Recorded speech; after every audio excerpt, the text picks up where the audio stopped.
एक नज़र में देखते हैं। पहला सवाल, बेरोजगार युवाओं के लिए मुख्यमंत्री सीखो कमाओ योजना को किसने प्रारंभ किया है? तो जितना भी योजना होगा जरूर ध्यान रखिएगा, इससे एक सवाल एग्जाम में आते हैं। आंसर हो जाएगा मध्य प्रदेश, इसका करेक्ट आंसर हो जाएगा। ठीक है, आगे बढ़ते हैं। अब थोड़ा इंडेक्स का कुछ सवाल देख लेते हैं, जैसे कि आर्थिक स्वतंत्रता सूचकांक 2023 में भारत की कौन सी रैंक है? आपका 131वां रैंक है। फिर देखेंगे, आगे बढ़ेंगे सवाल पे कि लॉजिस्टिक परफॉर्मेंस इंडेक्स 2023 में भारत की कौन सी रैंक है? यहाँ पे आपका 38वां भारत का रैंक है। ठीक है, नेक्स्ट सवाल पे आते हैं कि 47वां अंतर्राष्ट्रीय संग्रहालय दिवस 2023 कब मनाया गया? आंसर हो जाएगा 18 मई को। कौन सा? तो अंतर्राष्ट्रीय संग्रहालय दिवस मनाया गया। और इस बार किसकी जो थीम है, संग्रहालय स्थिरता और कल्याण, इसका थीम है। तो थीम भी ध्यान आपको रखना है। नेक्स्ट सवाल पे आते हैं कि हाल ही में श्रेणी 3 के चक्रवात, ठीक है, हाल ही में श्रेणी 3 के चक्रवात, कौन सा चक्रवात फेबियान, कहाँ आया? आंसर हो जाएगा इसका करेक्ट होगा हिंद महासागर। वही बात करते हैं कर्नाटक के जो नए सीएम बने हैं, मुख्यमंत्री बने, उनका नाम है सिद्धारमैया, ध्यान रखिएगा। चलिए नेक्स्ट सवाल पे आते हैं कि किरण रिजिजू जो कानून मंत्रालय से हटाकर किस मंत्रालय का प्रभार इनको दिया गया है? तो पृथ्वी विज्ञान मंत्रालय का इनको प्रभार दिया गया है, किरण रिजिजू जो पहले कानून मंत्री थे। ठीक है, आगे बढ़ेंगे सवाल पे कि दक्षिण एशियाई युवा टेबल टेनिस चैंपियनशिप 2023 का आयोजन कहाँ पे हुआ? ईटानगर में हुआ, अरुणाचल प्रदेश की राजधानी में। और अगर मैं बात करूँ यहाँ पे कि भारत इसमें कितना गोल्ड जीता, तो भारत इसमें कुल 16 गोल्ड जीता है। बात करते हैं कृषि मंत्रालय के वर्तमान जो केंद्रीय मंत्री है कौन है? नरेंद्र सिंह तोमर है, ध्यान रखना है आपको। वही बात करते हैं भारत के वर्तमान शिक्षा मंत्री कौन है? धर्मेंद्र प्रधान है। दोनों नाम आपको ध्यान रखना है। बात करते हैं कैबिनेट की। ठीक है, कैबिनेट जो शब्द है, ठीक है, संविधान के किस अनुच्छेद में वर्णित है? आंसर हो जाएगा अनुच्छेद जो है आपका 352, और इसी में है आपात लगाने। ठीक है, 352 में जो आपात लगाने के लिए कैबिनेट की अनुमति चाहिए, यही से ये कैबिनेट जो शब्द है आया है। और कौन सा संविधान संशोधन के तहत? 44वां संविधान संशोधन 1978 के तहत। चलिए नेक्स्ट सवाल पे आते हैं कि डिजिटल ग्रामीण शिक्षा को बढ़ावा देने के लिए कौन सी योजना? फिर से देखिए, योजना इंपॉर्टेंट है, जहाँ पे मैं इंपॉर्टेंट बोला उसको आप स्क्रीनशॉट ले लीजिएगा। पहल योजना किस राज्य ने शुरू किया है? आंसर हो जाएगा उत्तर प्रदेश का सरोजनी नगर से। और इसमें कौन सा जो आपका आईआईटी सपोर्ट कर रही है वो है आईआईटी कानपुर सपोर्ट इसमें कर रही है। चलिए नेक्स्ट सवाल पे आते हैं कि इंदिरा गांधी राष्ट्रीय कला केंद्र ने विज्ञान के क्षेत्र में योगदान देने वालों के बारे में सामान्य जन को अवगत कराने के लिए कौन सा पोर्टल लॉन्च किया है? आंसर हो जाएगा विज्ञान वैश्विक पोर्टल, कहाँ से? नई दिल्ली में। ठीक है, नेक्स्ट सवाल पे आते हैं, हाल ही में मेजर ध्यानचंद पुरस्कार किसे मिला? तो ध्यान रखिए शरत कमल।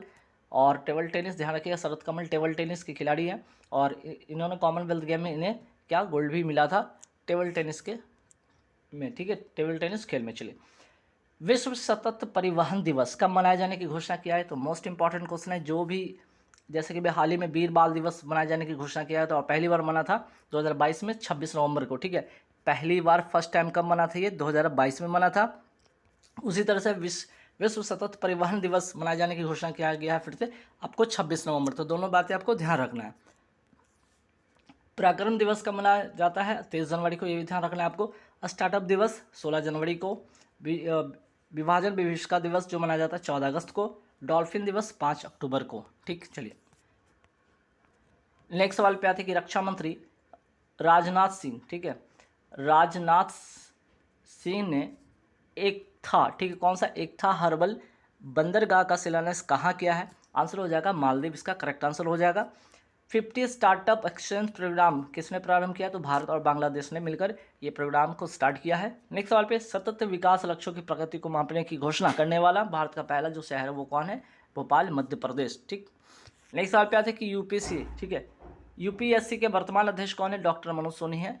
आंसर हो जाएगा अंतर्राष्ट्रीय प्रकाश दिवस कब मनाया जाता है? 16 मई को मनाया जाता है। मेरी लाइफ मोबाइल जो, ठीक है, मोबाइल एप्लीकेशन कला का शुभारंभ किसने किया है? मेरी लाइफ मोबाइल एप्लीकेशन का जो शुभारंभ किया है भूपेंद्र यादव। और अगर पूछ लिया जाए कि भूपेंद्र यादव कौन है, तो श्रम और रोजगार, पर्यावरण, वन और जलवायु परिवर्तन के केंद्रीय मंत्री हैं भूपेंद्र यादव। नेक्स्ट सवाल पे आते हैं, हीम डेटा पोर्टल किसने लॉन्च किया? आंसर हो जाएगा हिमाचल प्रदेश। हीम से ट्रिक याद रखें, हिमाचल प्रदेश। भारत के 82वें जो ग्रैंड मास्टर है कौन बने हैं? बोपल्ला प्रणीत, ये भी ध्यान रखना आपको। नेक्स्ट सवाल पे आते हैं कि सिक्किम को किस संविधान संशोधन के तहत भारत का 22वां राज्य बनाया गया था? 36वां संविधान संशोधन के तहत। आगे बढ़ते हैं, 145 चंद्रमाओं के साथ सर्वाधिक उपग्रह वाला ग्रह किसे घोषित किया है? शनि को। अब इसके पहले जस्ट कुछ दिन पहले बृहस्पति के पास सबसे ज़्यादा ग्रह होने का यहाँ पे वैज्ञानिकों के द्वारा शोध किया गया था। लेकिन अब जो है आपका शनि के पास हो गया 145 जो है चंद्रमा है, ठीक है, मीन्स कि 145 इसके उपग्रह है। दूसरे नंबर पे आते हैं जो है बृहस्पति, जिसके पास 92 उपग्रह है। ठीक, चलिए नेक्स्ट सवाल पे आते हैं। अजरबैजान की राजधानी बाकू में आयोजित ISSF शूटिंग विश्व कप 2023 में भारत पदक तालिका में कौन सा स्थान पर रहा? दूसरा स्थान पर रहा। इसरो द्वारा launch one web India 2 mission का संबंध किस देश से है? तो ये ब्रिटेन से है और इसका 36 सैटेलाइट इसरो ने लॉन्च किया था, याद रखिएगा ये भी। किस खेल में सॉफ्ट सिग्नल देने की प्रथा को समाप्त कर दिया गया है? मोस्ट इंपॉर्टेंट क्वेश्चन, क्रिकेट से। ICC अर्थात इंटरनेशनल क्रिकेट काउंसिल की स्थापना कब हुई? 1909 में। वही बात करते हैं ICC का मुख्यालय है कहाँ? दुबई, UAE में है। और ICC के वर्तमान अध्यक्ष कौन है? Greg Berkeley. नेक्स्ट सवाल पे आते हैं कि IPL 2023 का सबसे महंगा खिलाड़ी कौन रहा? तो सैम करन रहा, पंजाब टीम के से खेले हैं। और कहाँ के खिलाड़ी हैं? इंग्लैंड के खिलाड़ी हैं। MPL की मैं बात करता हूँ, MPL 2023, ठीक है, महिला प्रीमियर लीग 2023 की सबसे महंगी खिलाड़ी कौन थी? स्मृति मंधाना। कौन सी टीम से खेली? RCB की टीम से खेली। एप्पल ने iPhone 15 के विनिर्माण के लिए पहली बार किस स्थानीय भारतीय कंपनी से समझौता किया? आंसर हो जाएगा टाटा से। एप्पल ने हाल ही में भारत में अपना पहला स्टोर कहाँ खोला है? मुंबई में। एप्पल कंपनी के CEO वर्तमान में कौन है? टिम कुक हैं। यूट्यूब के जो नए CEO कौन है? नील मोहन। गुणवत्तापूर्ण शिक्षा को बढ़ावा देने के लिए उत्साह पोर्टल, ठीक है, मोस्ट इंपॉर्टेंट क्वेश्चन, उत्साह पोर्टल और POP पोर्टल किसने लॉन्च किया है? UGC अर्थात यूनिवर्सिटी ग्रांट कमीशन। और इसकी स्थापना कब होती है? 1953 में भारत के पहले शिक्षा मंत्री मौलाना अबुल कलाम आज़ाद के ने इसकी स्थापना किया था। और इस UGC की अगर मैं बात करूँ तो UGC एक क्या है? सांविधिक संस्था है और किसके तहत? 1956 के अधिनियम के तहत इसकी स्थापना होती है। UGC के वर्तमान अध्यक्ष कौन है? जगदीश कुमार है, ध्यान रखिएगा। समाधान पोर्टल किसने लॉन्च किया? UGC। नीति आयोग किस सिद्धांत पर काम करती है? सहकारी संघवाद के सिद्धांत पर, और इसके अनुसार केंद्र और राज्य दोनों बराबर हैं। कोठारी आयोग का संबंध किससे है? शिक्षा से है। नेक्स्ट सवाल पे बात करते हैं कि अजंता एलोरा अवार्ड 2023 में बेस्ट फिल्म का अवार्ड किसे मिला? बेस्ट फिल्म का अवार्ड जो मिला है नारेरा, जो कि राजस्थान की फिल्म है, इसमें इसे कैलासा अवार्ड का अवार्ड मिला है। ठीक, नेक्स्ट सवाल पे आते हैं कि फिल्म फेयर अवार्ड 2023 में बेस्ट फिल्म का अवार्ड किसे मिला है? फिल्म फेयर में अगर मैं बात करूँ तो गंगूबाई काठियावाड़ी। इसमें बेस्ट एक्टर का जो अगर अवार्ड की मैं बात करूँ राजकुमार राव को, और बेस्ट एक्ट्रेस का अवार्ड जो मिला है आलिया भट्ट को। UK एशियन फिल्म अवार्ड 2023 में बेस्ट फिल्म का अवार्ड किसे मिला? भगवान बरसे को। साउथ एशियन फिल्म अवार्ड 2023 में बेस्ट फिल्म का अवार्ड किसे मिला? गौरी फिल्म को। आगे बढ़ेंगे सवाल पे कि 95th ऑस्कर अवार्ड 2023 में भारत को 2 ऑस्कर मिला है। ये दोनों नाम जरूर ध्यान रखिएगा, मोस्ट इंपॉर्टेंट क्वेश्चन है। पहला नाटू नाटू सॉन्ग के लिए, और इसके संगीतकार कौन है? MM किरवानी, ये जरूर ध्यान रखना है। और शॉर्ट फिल्म मूवी में किसको मिला है? द एलिफेंट विस्पर को। द गोल्डन ईयर्स पुस्तक के लेखक कौन है? रस्किन बॉन्ड है। स्पेयर किसकी पुस्तक लिखी पुस्तक है? प्रिंस हैरी की। आगे बढ़ते सवाल, मोस्ट इंपॉर्टेंट क्वेश्चन है। भारतीय प्रतिस्पर्धा आयोग CII का नया अध्यक्ष किसे नियुक्त किया गया? रणवीत कौर को। और इस हिसाब से पहली महिला अध्यक्ष इसकी बनती हैं। भारतीय प्रतिस्पर्धा आयोग की स्थापना किस अधिनियम से होता है? 2002 के अधिनियम से इसकी स्थापना होता है, जिसमें कि 1 अध्यक्ष और 6 सदस्य होते हैं। ये भी ध्यान आपको रखना है। आगे बढ़ते हैं, CBI के जो नए अध्यक्ष कौन बने हैं? प्रवीण सूद बने हैं, इसके अध्यक्ष बने हैं। CSIR की पहली महिला वर्तमान में अध्यक्ष कौन है? आंसर हो जाएगा नल्ला थम्बी क्लाइसेल्वी। और CSIR का फुल फॉर्म क्या होता है? Council of scientific and industrial research. और इसकी स्थापना कब होती है? 1942 को। और मुख्यालय इसका कहाँ है? नई दिल्ली में। आगे बढ़ेंगे सवाल पे, केंद्र सरकार ने खोए हुए मोबाइल फ़ोन को बंद करने और उसका पता लगाने के लिए कौन सा पोर्टल लॉन्च किया? आंसर हो जाएगा संचार सारथी पोर्टल, मोस्ट इंपॉर्टेंट क्वेश्चन है। नेक्स्ट सवाल पे आता है कि दिग्वंत हुए डोएला बुनसन का संबंध किस खेल से है? पोकर से है। और ये USA के थे, अमेरिका के थे। इन्हें गॉड फादर ऑफ पोकर भी कहा जाता है। मनरेगा श्रमिकों के लिए कल्याण कोष गठित करने वाला पहला राज्य भारतीय राज्य कौन है? केरल। नरेगा की अगर मैं बात करूँ तो ये कब का अधिनियम है? 2005 के अधिनियम से ये आता है। 2 फरवरी 2006 से ये लागू होता है। नरेगा का नाम मनरेगा कब होता है? आपका 2 अक्टूबर 2009 से इसका नाम बदल जाता है और मनरेगा हो जाता है। नेक्स्ट सवाल, वर्ल्ड टर्टल डे कब मनाया जाता है? 23 मई को। नोबेल पुरस्कार की शुरुआत कब होती है? 1901 में। लेकिन अर्थशास्त्र का नोबेल पुरस्कार कब शुरुआत होती है इसकी? 1968 में। नोबेल पुरस्कार कितने क्षेत्र में दिया जाता है? 6 क्षेत्र में दिया जाता है। और सबका नाम जरूर ध्यान रखिए, जैसे कि आपका चिकित्सा हो गया, भौतिकी हो गया, रसायन हो गया, साहित्य हो गया, शांति हो गया, अर्थशास्त्र हो गया। लेकिन अगर मैं बात करूँ सिर्फ शांति का, और शांति का नोबेल पुरस्कार कहाँ दिया जाता है? ओस्ले की राजधानी नॉर्वे की राजधानी ओस्ले में दिया जाता है। वही बात करते हैं बाकी जितने भी बच गए, ठीक है, चाहे वो चिकित्सा के हो, भौतिकी के हो, रसायन के हो, साहित्य के हो, अर्थशास्त्र के हो, उसका जो नोबेल पुरस्कार कहाँ मिलता है? Stockholm, Sweden. ठीक है। चलिए नोबेल प्राइज़ के बारे में थोड़ा जानकारी ले लेते हैं। हालांकि 2022 का, लेकिन आपके एग्ज़ाम के लिए बहुत ही महत्वपूर्ण है, ठीक है, क्योंकि ये इस बार भी किसी न किसी एग्ज़ाम में आएगा ही आएगा। जैसे नोबेल प्राइज़ की मैं बात करूँ, चिकित्सा के क्षेत्र में किसको मिला? स्वांति पाबो को।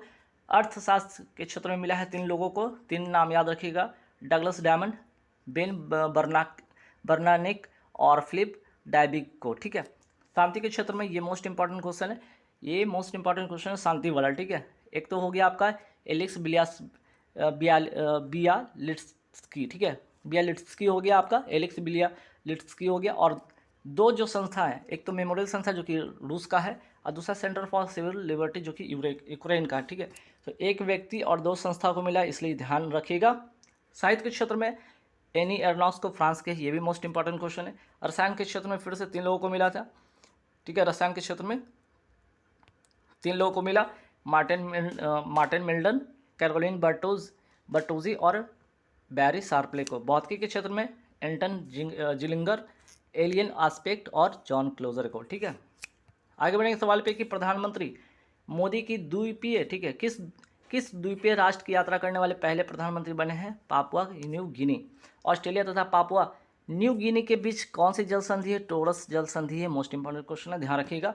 पीएम मोदी ने एशिया की सबसे बड़ी Hindustan aeronautics limited helicopter factory का उद्घाटन कहाँ किया? तुमकुर, कर्नाटक में।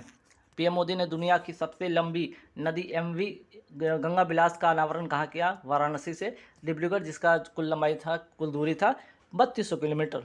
जलाशयों के संरक्षण के लिए पीएम मोदी ने जल जन अभियान का शुभारंभ कहाँ किया है? माउंट आबू, सिरोही, राजस्थान से इसका उद्घाटन करते हैं। भारत ने किस देश के साथ मिलकर दूसरा नौसैनिक अभ्यास अल मोहेल अल हिंदी 2023 प्रारंभ किया? भारत और सऊदी अरब।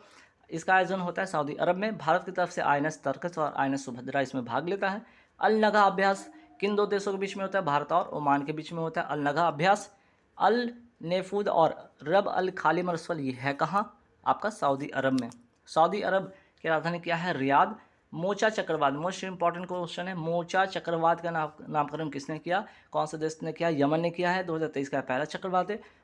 अगर बात करें मोचा चक्रवात से म्यांमार में आए तबाही से निपटने के लिए भारत ने कौन सा ऑपरेशन चलाया? ऑपरेशन करुणा। वही बात करते हैं कोंकण अभ्यास 2023 किसके बीच हुआ? भारत और इंग्लैंड के बीच में। अंतर्राष्ट्रीय जैव विविधता दिवस कब मनाया जाता है? 22 मई को मनाया जाता है। 2023 की जो थीम है इस बार की, वो है फ्रॉम एग्रीमेंट टू एक्शन। आतंकवाद विरोधी दिवस कब मनाया जाता है? 21 मई को। पूरे विश्व का कितना प्रतिशत जैव विविधता भारत में है? 8%। बात करते हैं भारत में कौन कौन से बायोलॉजिकल हॉटस्पॉट है? एक तो पश्चिमी घाट हो गया, दूसरा पूर्वी हिमालय। नगोया प्रोटोकॉल का संबंध किससे है? तो जैव विविधता से है। आगे बढ़ेंगे सवाल पे कि इंटरनेशनल पैथोजन सर्विलांस नेटवर्क किसने लॉन्च किया है? WHO ने। और भारत में यूनेस्को द्वारा मान्यता प्राप्त कितने, भारत में अगर पूछा जाए तो कितने बायोस्फीयर रिजर्व है? 18। लेकिन यूनेस्को में कितने शामिल हैं? सिर्फ 12 ही शामिल है। 18 में नवीनतम कौन हो जाएगा? मध्य प्रदेश का, ठीक है, मध्य प्रदेश का पन्ना।